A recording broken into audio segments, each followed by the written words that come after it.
নমস্কার বন্ধুরা, আদিদেবস ওয়ার্ল্ডে তোমাদের স্বাগত।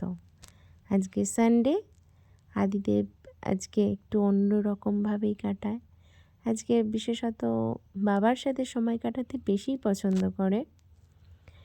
আর আজকে আদিদেব মানে সানডেগুলোতে আদিদেব নিজের কাজ নিজে করতেই পছন্দ করে, যেমন ব্রাশ করা, দুধ খাওয়া, স্নান করা, তো নিজে নিজে করতে চায় আর কি নিজের কাজগুলো।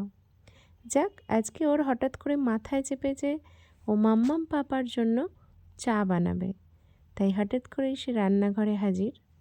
এই যে পাপার জন্যে লিকার চা বানানো হচ্ছে, যেহেতু পাপা লিকার চা খায়, দুধ চা খায় না, তো তাই পাপার জন্য লিকার এবং মামামের জন্য স্পেশালি দুধ চা বানাচ্ছে সে।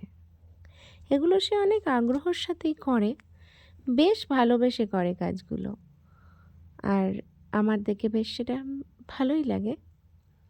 নিজে নিজেই করছে, আমি একটু আধটু হেল্প করছি, যেহেতু একটু আগুন জ্বলছে তো ভয় করে। দেখো, নিজে নিজেই চা বানাচ্ছে বেশ সুন্দরভাবে। এই যে উনি আবার চিনি খেতে পছন্দ করেন, তাই একটু চেটেও নিলেন। চা রেডি মাম্মাম পাপার জন্য। এবার কমপ্লিমেন্টের জন্য নাচানাচি শুরু। এবার দেবে বাবা কমপ্লিমেন্ট। তুমি চা নিয়ে এসছো?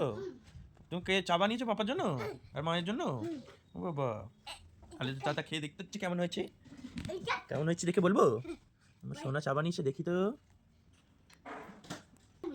খুব ভালো হয়েছে, দারুণ।